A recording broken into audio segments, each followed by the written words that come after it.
क्या हुआ जो दिन निकल गए, अभी तो पूरी रात बाकी है। हेलो दोस्तों, आप लोगों को चौधरी स्टडी सेंटर में स्वागत है।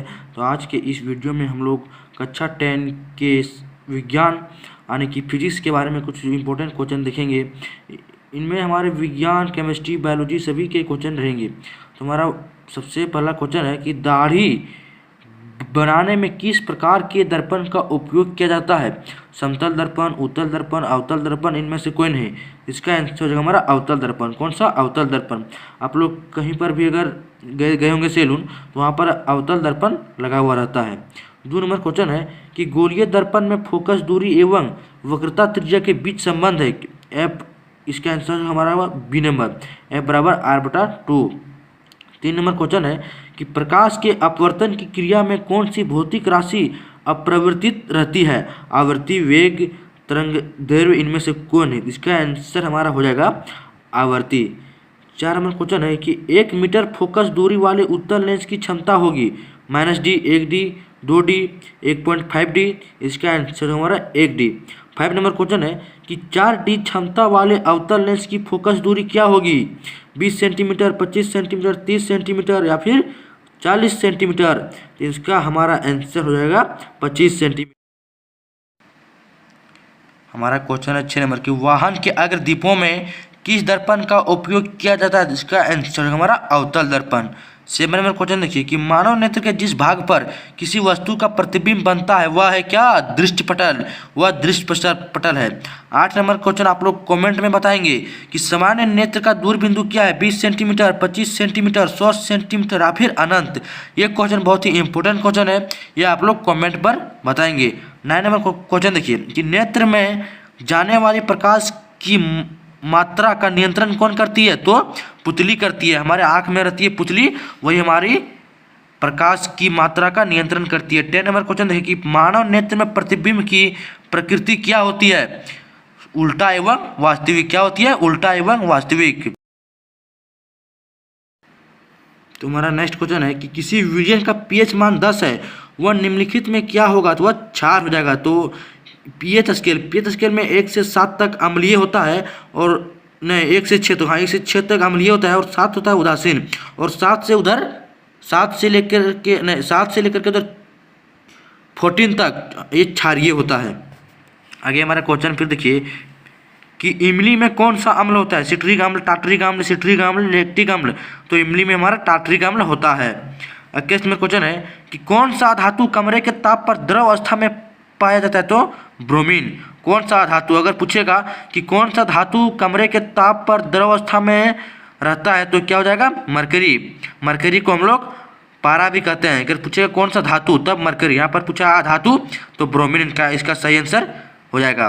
22 नंबर क्वेश्चन है कि निम्नलिखित में से किस पदार्थ का उपयोग अग्निशमक बनाने में किया जाता है? Sodium carbonate, sodium hydrogen carbonate, sodium chloride, sodium hydroxide. इसका हमारा हो जाएगा सोडियम हाइड्रोजन कार्बोनेट, NaHCO3। आगे हमारा क्वेश्चन देखिए कि आधुनिक आवर्त सारणी किस आधार पर बना है? परमाणु संख्या पर। किस पर बना है? परमाणु संख्या पर। 24 नंबर क्वेश्चन देखिए कि निम्नलिखित में से कौन सा धातु सबसे अधिक अभिक्रियाशील है? तो पोटेशियम सबसे अधिक अभिक्रियाशील है। आप लोगों को मालूम होगा कि सोडियम, पोटेशियम और लिथियम को केरोसिन के तेल में डुबाकर रखा जाता है। हमारा 22 नंबर क्वेश्चन देखिए कि पृथ्वी की भूपट्टी में प्राकृतिक रूप से पाए जाने वाले तत्व या यौगिक को क्या कहते हैं? तो पृथ्वी के भूपट्टी यानी कि पृथ्वी से खोदकर निकाले गए पदार्थ को खनिज कहते हैं। इसका हमारा आंसर हो जाएगा खनिज। 26 नंबर क्वेश्चन है कि प्रोपनॉल में कौन सी अभिक्रियाशील समूह मौजूद है? तो अल्कोहल मौजूद है। 27 नंबर क्वेश्चन देखिए कि प्रकाश संश्लेषण प्रक्रिया में निम्नलिखित में क्या नहीं होता है? ये याद रखिएगा, क्या नहीं होता है? जल का टूटना होता है, ऑक्सीजन का मुक्त होना होता है, कार्बन डाइऑक्साइड का मुक्त होना नहीं होता है। 28 नंबर क्वेश्चन देखिए कि फ्लोएम के खाद्य पदार्थों का परिवहन पौधे में किस दिशा में होता है? तो ऊपर और नीचे दोनों की ओर। किधर? ऊपर और नीचे दोनों की ओर। 29 नंबर क्वेश्चन देखिए कि वृक्क की रचनात्मक था क्रियात्मक इकाई को क्या कहते हैं? वृक्क यानी कि किडनी, किडनी को वृक्क कहते हैं। इसको हम लोग क्या कहते हैं? न्यूरॉन। इसका आंसर हमारा हो जाएगा न्यूरॉन। आगे हमारा 30 नंबर क्वेश्चन देखिए कि फल को पकाने के लिए कौन सा हार्मोन उत्तरदायी है? तो फल को पकाने के लिए इथिलीन हार्मोन उत्तरदायी है। 31 नंबर क्वेश्चन देखिए कि एस्ट्रोजन स्रावित होता है कहाँ पर? अंडाशय में एस्ट्रोजन स्रावित होता है। 32 नंबर क्वेश्चन देखिए कि नर युग्म और मादा युग्म के संलयन को क्या कहते हैं? तो इसको हम लोग निषेचन कहते हैं। क्या कहते हैं? निषेचन। और आप लोग देखिए अगर पूछेगा कि निम्न में से कौन सा अलैंगिक जनन का उदाहरण है, तो अलैंगिक जनन का उदाहरण हो जाएगा अमीबा हो जाएगा, प्लाज्मोडियम हो जाएगा, इस और कुछ हो जाएगा, ऐसा अलैंगिक जनन का उदाहरण है। हमारा 34 नंबर क्वेश्चन देखिए कि पक्षी और चमगादड़ के पंख हैं समजात अंग, अवशोषी अंग, जीवाश्म अंग, असंजात अंग। इसका आंसर हो जाएगा असंजात अंग। 35 नंबर मेंडल अपने प्रयोग के लिए किस पौधे को चुनता है? ये हमारा अनुवांशिकता एवं जैव विकास के अध्याय से लिया गया, तो मटर को चुनता है। 36 नंबर क्वेश्चन देखिए कि निम्नलिखित में से कौन उत्पादक है? सांप, मेढक, घास। ये घास हमारा उत्पादक है। 37 नंबर क्वेश्चन देखिए कि किसी आहार श्रृंखला में शाकाहारी का निर्माण होता है प्रथम पोषीय स्तर पर, द्वितीय पोषीय स्तर पर, तृतीय पोषीय स्तर का, चतुर्थीय पोषीय स्तर का। इसका आंसर होगा द्वितीय पोषीय स्तर का। 38 नंबर क्वेश्चन है कि ओजोन परत के अपक्षय के लिए जिम्मेदार है कौन? CFC। CFC यानी क्लोरोफ्लोरोकार्बन। CFC का फुल फॉर्म क्या हो जाएगा?